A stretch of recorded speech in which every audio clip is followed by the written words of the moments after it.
Good evening, and welcome to the SRX broadcasted series for week 11 at Homestead-Miami Speedway. Looks like we got 11 drivers registered for this race, just waiting for the session to go up here.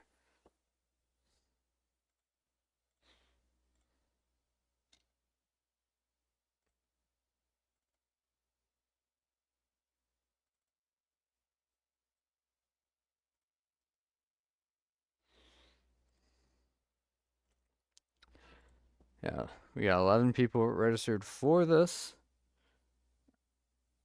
Um, and the Wednesday race was a ton of fun. Lots of tire fall off and managing going on. Looks like we'll have a 2700 strength of field for tonight's event. So we got ourselves quite the race here. So we're loading in right now.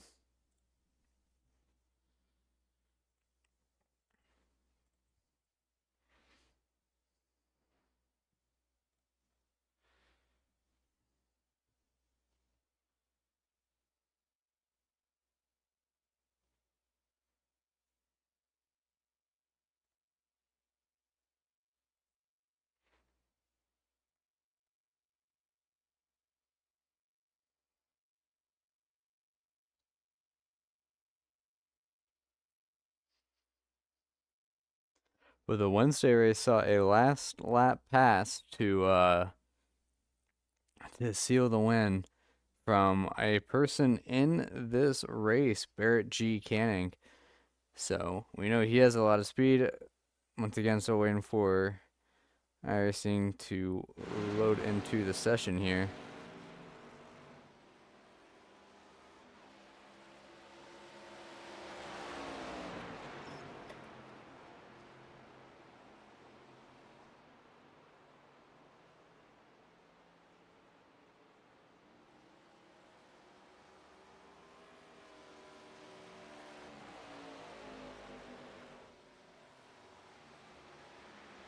So currently practice is underway. Drivers trying to get a feel for the car here at Homestead-Miami Speedway.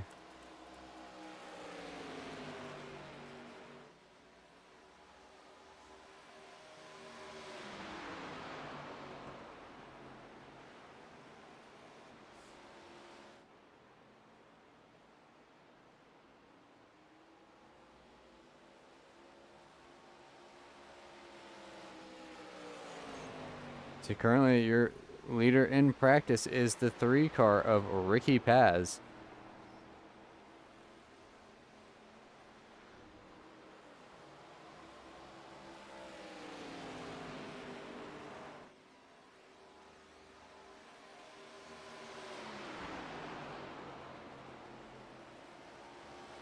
So checkered flag in the air for for practice, getting ready to go into qualifying right now.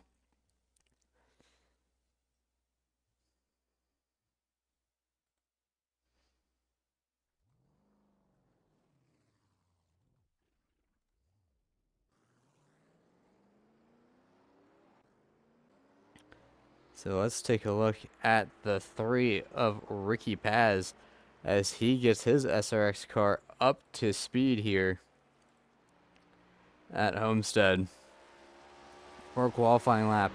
In the Wednesday night race, the late night community SOF race, the fastest lap was set by Colton Tyndall, and that was running the top. So running the top might be the fast way around the track, but I think tonight we might see a lot of line variation depending on each person's circumstance. But we look at Ricky Paz. Oh, he gets in the wall a little bit on his first lap. That's not going to be very good for his lap time. It's probably going to invalidate his lap time. So he's going to have one more shot to do it on his flying lap.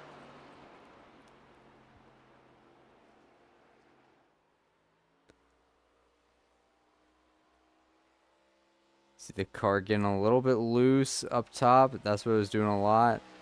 But over time, this car will get very, very tight into turn 1.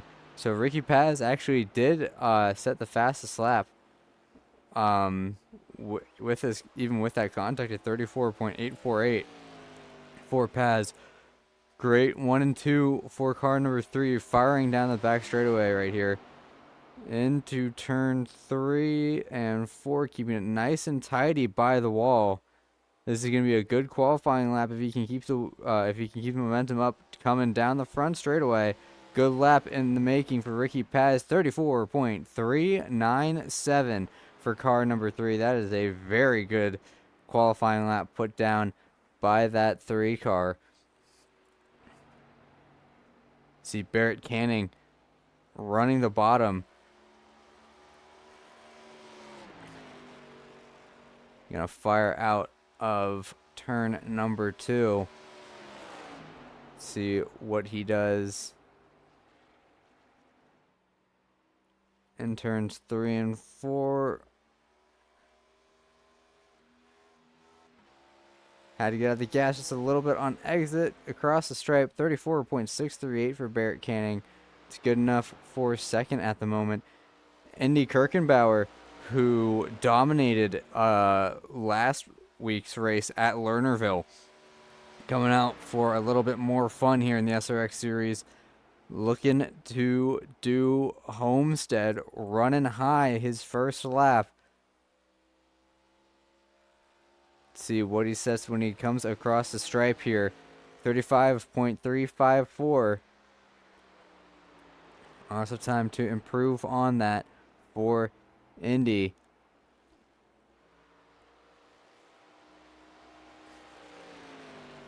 Running the bottom in 1 and 2. See what it does in 3 and 4. Gonna run the bottom once again.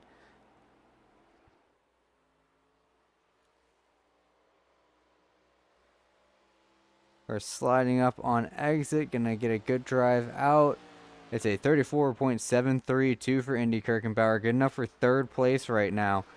And everyone has set a lap. So qualifying is going to end early. And we get to move quite speedily onto the race session here.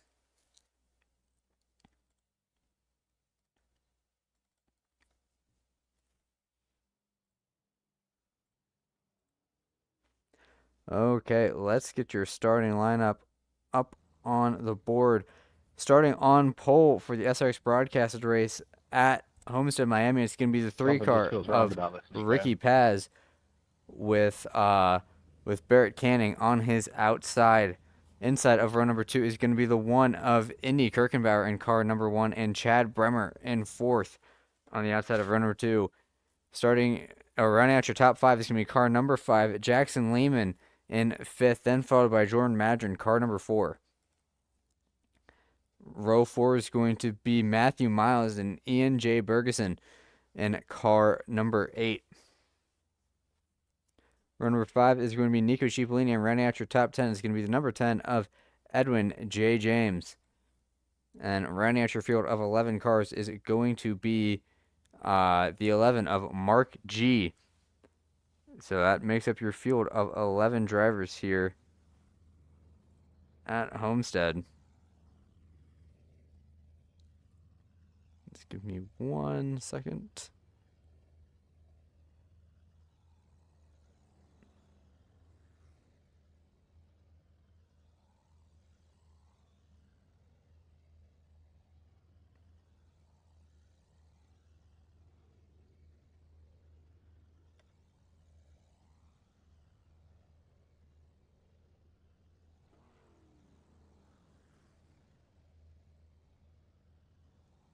So just waiting for everyone to get on the grid and pace car rolling off from pit lane.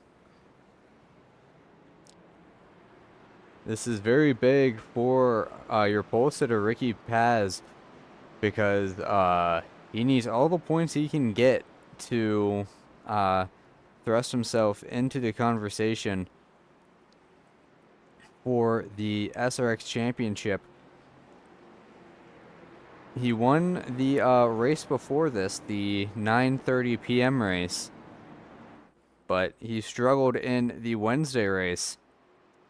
So it's like he's got his feet under him more or less, but that 2-car is very fast on the long run, and barring any issues, we might have a showdown at the end of this race. But Ricky Paz needs to get all the points that he can to bring himself into the conversation coming to the deciding race at Lanier next week. But pace car just about to pull into pit lane here. We're about to go green flag racing here at Homestead. Pace car is in. It's going to be Ricky Paz leading the field to the green flag. Early start for Paz. He's going to get a good jump on the rest of the field, and we are off here at Homestead-Miami Speedway.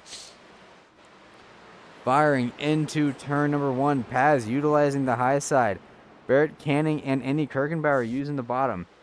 You can see just the variation in lines with that beautiful shot. Oh, Matthew G goes spinning off in the background. He lost going across the seam, but doesn't collect anybody. We saw Ricky Paz getting the wall a little bit, getting a little bit too much in the corner, but looks like that didn't slow him down too much. Kirkenbauer with a huge run on Barrett Canning coming into turn 1. He's going to try the high side, while Canning is going to continue running in that bottom lane. See a lot of people choosing that high side to the point where running the bottom is the minority of drivers. Whoa, Nico Cipollini going wide. Oh, gosh, I'm trying to navigate Mark G. And what the heck happened back here? Did he just turn right into the field? We're going to have to get a replay on that. I have no idea what the heck he was doing.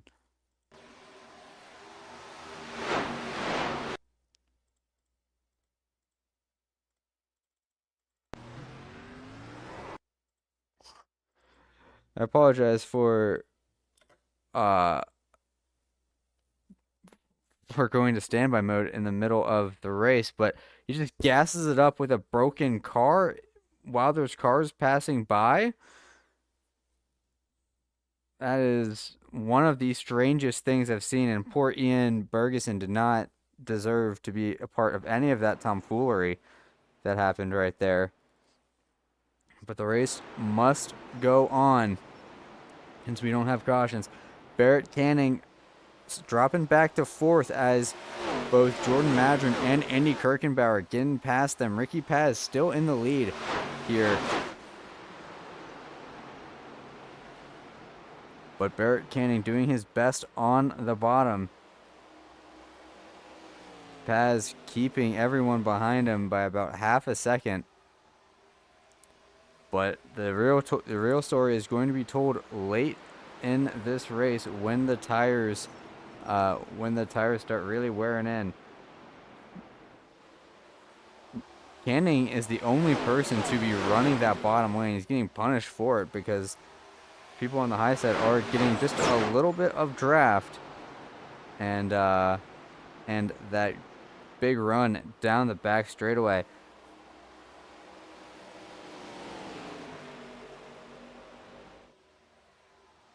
So Canning under fire from Jackson Lehman and Jordan Madron. Canning still going to run the bottom here. Side by side with Lehman. Lehman gets in the wall a little bit, but he's side by side with Madron in the corners. See just how close to the wall Ricky Paz is getting. And Canning going to slot in right behind the 4 of Madron. Taking a look at Andy Kirkenbauer as he's trying to make up time to that number 3 car. Ricky Paz getting great drives out of the corner here and able to really rip that high side. Barrett Canning still doing battle with Jordan Madron. Madron a little bit loose on exit, and Canning's going to slot in behind him once again. Canning running the bottom with Madron. Will he be able to clear him? Coming out of the corner. Yes, he will, but he's not going to slide up in front of that 4 car. So side by side coming into turns 1 and 2. Madron getting really close to that outside wall. Canning with a definite advantage through the center of the corner. Will he slide up in front of the 4? Looks like he will. So give the spot to Barrett Canning. Now Kirkenbauer and Canning running that bottom lane, trying to get any advantage that they can over that 3 of Ricky Paz, who is using that top lane to his advantage.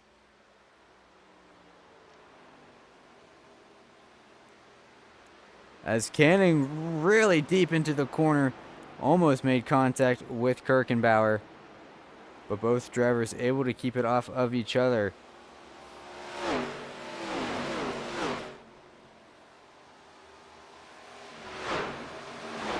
Canning starting to show that long run speed that he has. Clips the apron a little bit on entry.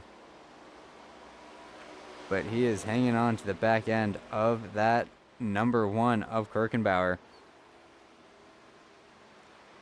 But he's going to try the bottom, and Kirkenbauer is going to run the top here.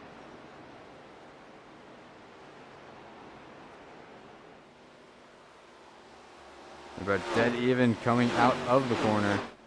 Side by side down the back straightaway. Kirkenbauer is going to clear just by a nose.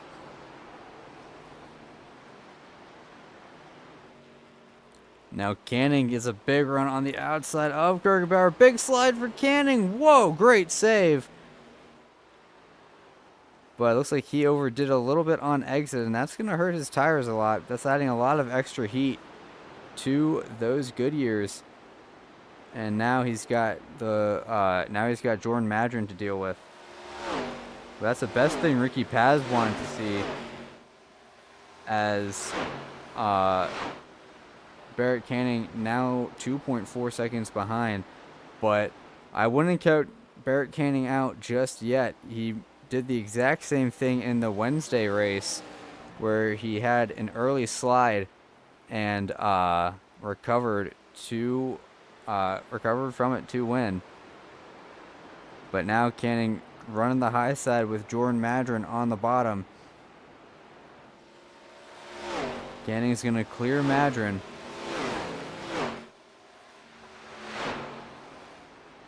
And Ricky Paz pulling away from everyone here. 1.4 second gap from car 3 to car 1.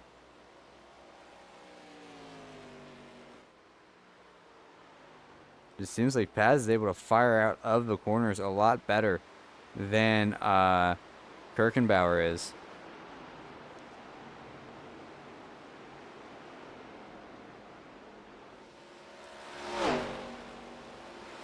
See, everyone's still more or less electing to use that high line. The only person deviating from that is the 2 car.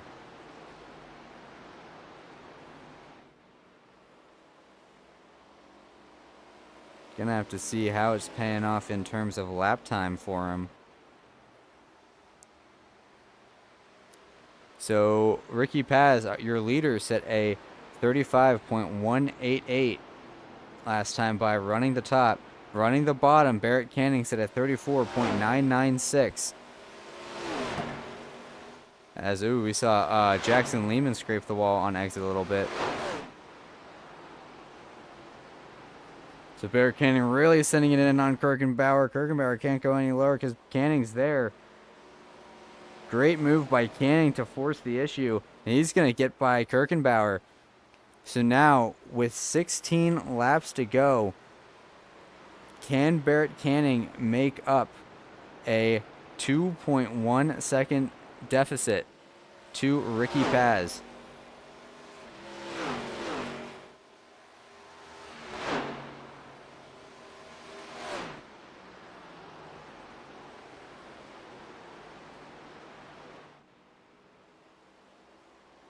Paz still holding true to that high line. 35.2 last time by, but last time by for Canning, a 35.1.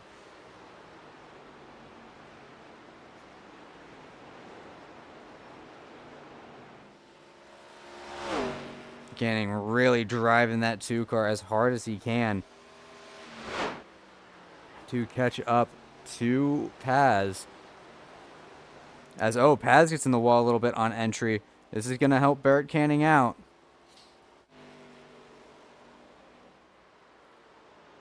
.287 across the stripe. About equal times for both drivers. Not what Barrett Canning wants.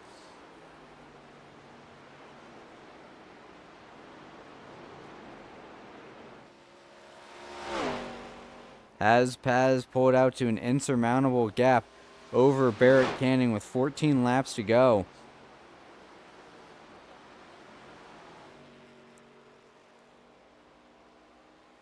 He's doing a great job of running that high line.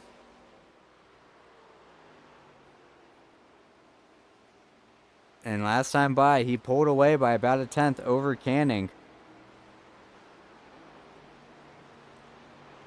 So with 13 laps to go, Ricky Paz pulling away from second place. Further in the back, we have a battle for 5th place between Jackson Lehman and Chad Bremer. Bremer in the wall a little bit, same with Lehman. See what both drivers do. Lehman's going to run towards the middle. Bremer's going to run up top.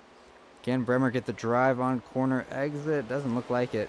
Looks like he had to back out of it a little bit to prevent that car from getting too sideways.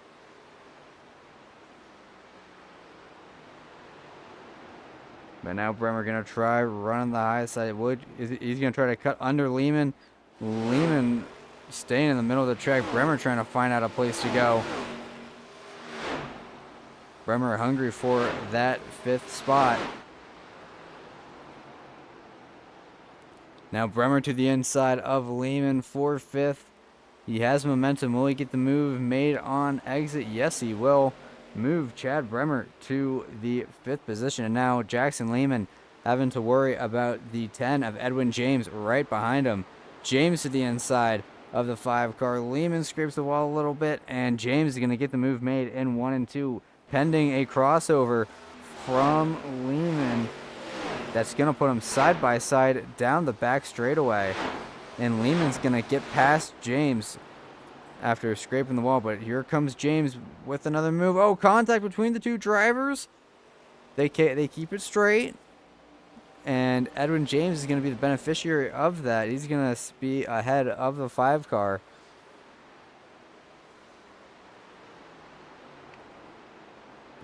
Back to Chad Bremer, who's starting to reel in the 4 of Jordan Madron.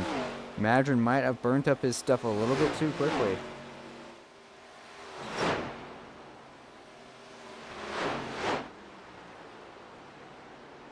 Madron running the bottom, Chad Bremer running the top. 10 laps to go here.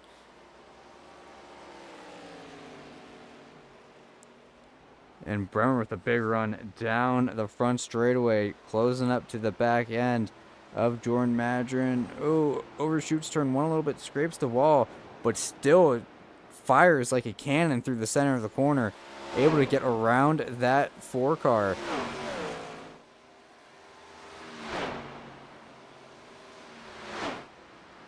So move Chad Bremer up into the 4th spot.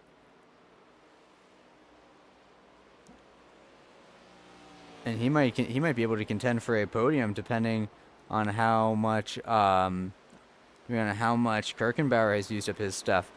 Further in the back, the battle for 7th starting to begin right here as Lehman gets in the wall. Cipollini gonna get to his inside. Crossover coming from that 5 car. That was a close call between the 2. But they keep it clean. Cipollini going to have to file in right behind Lehman. He's going to try to strike back on that 5 car. Cipollini clipping the apron a little bit on entry.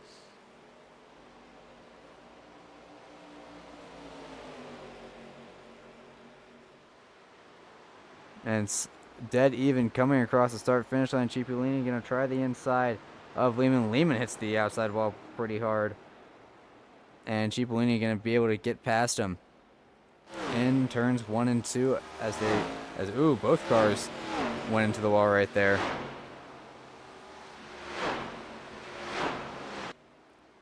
Further up front, Barrett Canning has closed the gap between him and Ricky Paz just a little bit, but it might be too little too late, as the gap is 1.7 seconds between Ricky Paz and Barrett Canning with 6 laps to go.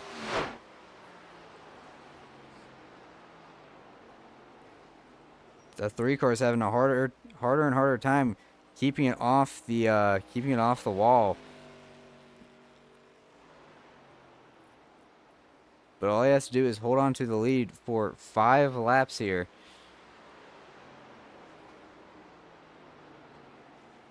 And if you hit a corner like that, definitely makes it a lot easier.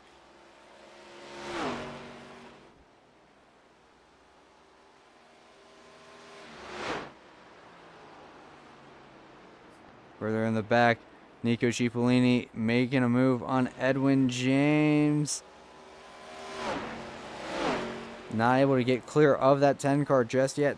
Side by side down the back straightaway coming into turn 3. Cipollini to the inside of James. He's going to get the move made. Does James have any center corner speed he can use to get a run on Cipollini? Does not look like it. So move Nico Cipollini into the 6th position. He's going to be hungry for a top 5. But Chad Bremer has caught the back end of Indy Kirkenbauer with 4 laps to go here.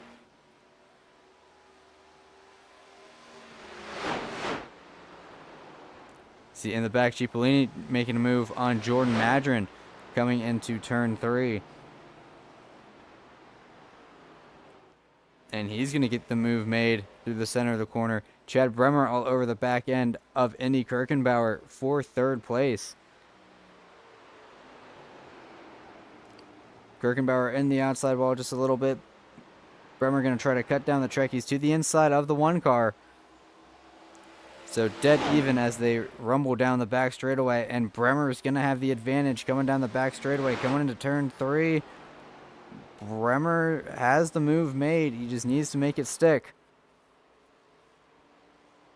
And that he will, firmly asserting 3rd place from Kirkenbauer. 2 laps to go for the race win here. Ricky Paz has a 1.7 second gap over Barrett Canning, and he just needs to make it one more time around this track once he gets out of turn number 4. Coming to the white flag right here in the SRX broadcasted split.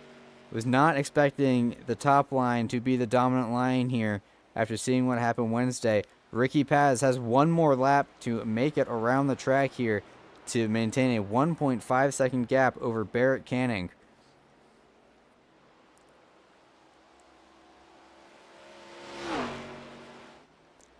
Great 1 and 2 from Ricky Paz. Going in 2, 3, and 4. He just needs to not mess this up.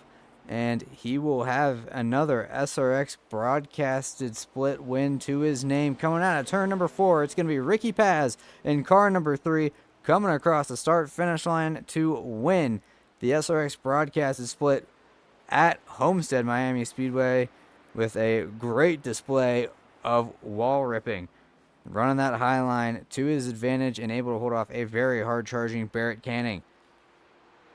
Let's get your final results up on the screen real quick.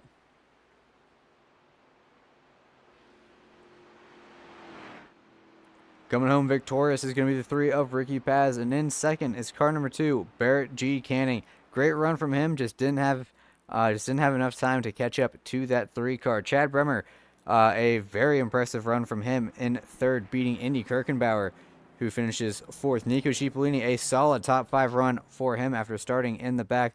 Kudos to him for getting inside the top 5. First car outside the top 5 is going to be Jordan Madron in car number 4, and then Edwin James in car 10. Jackson Lehman gets relegated back to 8th in car number 5, and then Matthew Miles and Ian J. Bergeson, who got involved in whatever that incident was with Mark G, 9th and 10th, and then Mark G finishing in last. So that wraps up your finishing results here at Homestead-Miami Speedway as we watch Ricky Paz burn it down. But Thank you for watching the SRX broadcast split at Homestead-Miami Speedway. Hope you enjoyed the race. It was quite the show to watch everyone run in different lines. Congratulations to your winner, Ricky Paz. But I want to thank SKS Graphics and Andrew Schulte for their help with the tickers. It wouldn't be possible without them. I want to thank you, the viewer, for watching this and everyone who showed up to this race to make this broadcast possible. Next week, we're going to be racing at the final race of the season at Lanier. The championship will be decided that week. It's a three-way battle between Garrett Hess, Ricky Paz, and Colton Tyndall for the championship, and I'm more than excited to broadcast it next Friday night at 10:30 p.m. Eastern Standard Time. The SRX broadcast split will have its championship decider at Lanier. Looking forward to seeing you there. My name is Garrett Hess. You're watching my YouTube channel, and I look forward to seeing you next week.